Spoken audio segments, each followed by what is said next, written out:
Hello അസ്സലാമു അലൈക്കും. അപ്പോൾ ഇന്ന് ഞാൻ വന്നിട്ടുള്ള നല്ല ക്രിസ്പി ആയിട്ടുള്ള ചക്കപ്പൊരി റെസിപ്പിയുമായിട്ടാണ്. അപ്പോൾ ആരെങ്കിലും എൻ്റെ ചാനൽ ആദ്യമായിട്ട് കാണുകയാണെങ്കിൽ പ്ലീസ് ഒന്ന് സബ്സ്ക്രൈബ് ചെയ്ത് സപ്പോർട്ട് ചെയ്യണേ. പിന്നെ വീഡിയോ ഇഷ്ടപ്പെട്ടാൽ ലൈക്ക് ചെയ്യാനും ഷെയർ ചെയ്യാനും മറക്കരുത്. അപ്പോൾ എങ്ങനെ ഉണ്ടായിരുന്നു എന്ന് ഉണ്ടാക്കി നോക്കിയിട്ട് കമൻറ്റ് ചെയ്യാനും മറക്കരുത്. അപ്പോൾ നമുക്ക് പെട്ടെന്ന് തന്നെ വീഡിയോയിലോട്ട് പോകാം.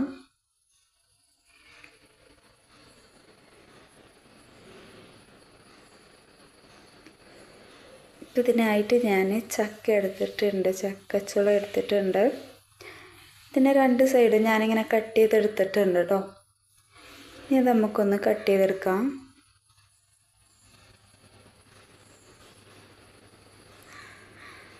ഞാനിത് കട്ട് ചെയ്തിട്ടുള്ളത് നല്ലോണം കനം കുറച്ചിട്ടില്ല, കുറഞ്ഞൊരു കനത്തിലാണ് ഇത് കട്ട് ചെയ്തിട്ടുള്ളത്. ഈ ഒരു രീതിക്കാണ് നമുക്ക് വേണ്ടത്.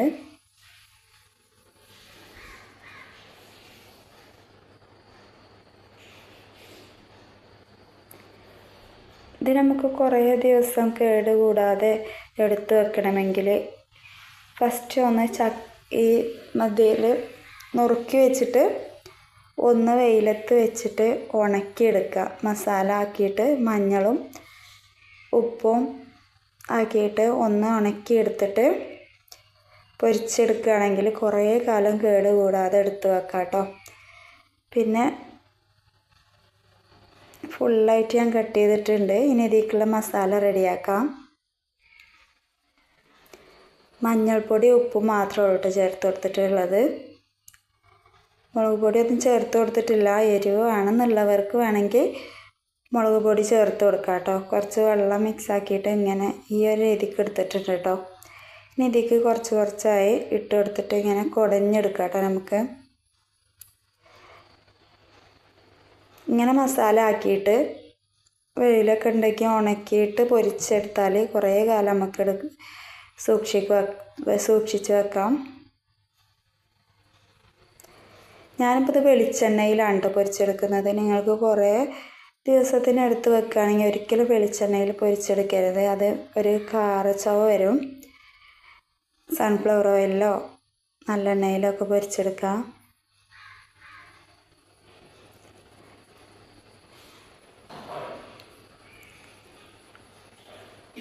ഇനി ഇത് ഞാൻ നല്ല ഹൈ ഫ്ലെയിമിൽ ആയിരിക്കണം കേട്ടോ തീയിടേണ്ടത്.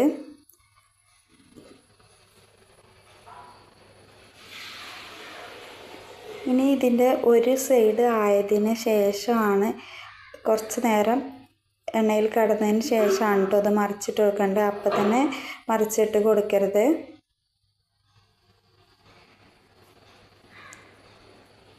പിന്നെ താഴെ നിന്ന് കണ്ട അപ്പം തന്നെ എണ്ണയിൽ നിന്ന് കോരരുത് കേട്ടോ. ഇത് വേറെ നമ്മൾ പൊരിഞ്ഞൊരു സൗണ്ട് ഉണ്ടല്ലോ, ആ സൗണ്ട് വരും വരെ ഇത് എണ്ണയിൽ ഇപ്പോൾ ഇതിങ്ങനെ കിരികിരി അറിയുന്ന ഒരു സൗണ്ട് ഉണ്ടാവുമല്ലോ, അതുവരെ നമ്മൾ എണ്ണയിലിട്ട് വറുത്തെടുക്കണം കേട്ടോ. എന്നെങ്കിലും ഇതൊരു ക്രിസ്പി ആയി കിട്ടുള്ളൂ. അല്ല, ഈ ഒരു രീതിക്കാണ് നമുക്ക് വേണ്ടത്.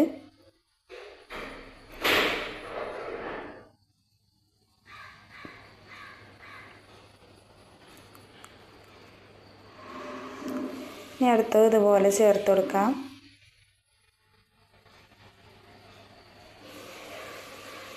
നമ്മളിതിങ്ങനെ കുഴഞ്ഞ് നിൽക്കുമ്പോൾ എണ്ണയിൽ നിന്ന് കോരരുത് കേട്ടോ. അതാണ് ഇതിൽ നോക്കേണ്ടത്. നമ്മൾ ചട്ടിയിൽ ഇങ്ങനെ ഇതാക്കുമ്പോൾ കിരികിരി ഇങ്ങനെ സൗണ്ട് വരുമ്പോൾ മാത്രം എണ്ണയിൽ നിന്ന് കോരിയെടുക്കുക. അപ്പോൾ അത് നല്ല ഇങ്ങനെ പൊട്ടുന്ന രീതിക്കായി കിട്ടും കേട്ടോ. നമ്മൾ ചക്കപ്പൊരി എല്ലാം ഞാൻ പൊരിച്ചെടുത്തിട്ടുണ്ട്, കണ്ടില്ലേ, ഫുള്ളായിട്ട് പൊരിച്ചെടുത്തിട്ടുണ്ട്. അപ്പോൾ നമുക്ക് പെട്ടെന്ന് തയ്യാറാക്കി എടുക്കുകയും ചെയ്യാം. കുട്ടികൾക്കൊക്കെ ഒരുപാട് ഇഷ്ടപ്പെടുകയും ചെയ്യും. അപ്പോൾ വീഡിയോ ഇഷ്ടപ്പെട്ടാൽ ലൈക്ക് ചെയ്യാനും ഷെയർ ചെയ്യാനും കമൻറ്റ് ചെയ്യാനും സബ്സ്ക്രൈബ് ചെയ്യാനും മറക്കല്ലേ.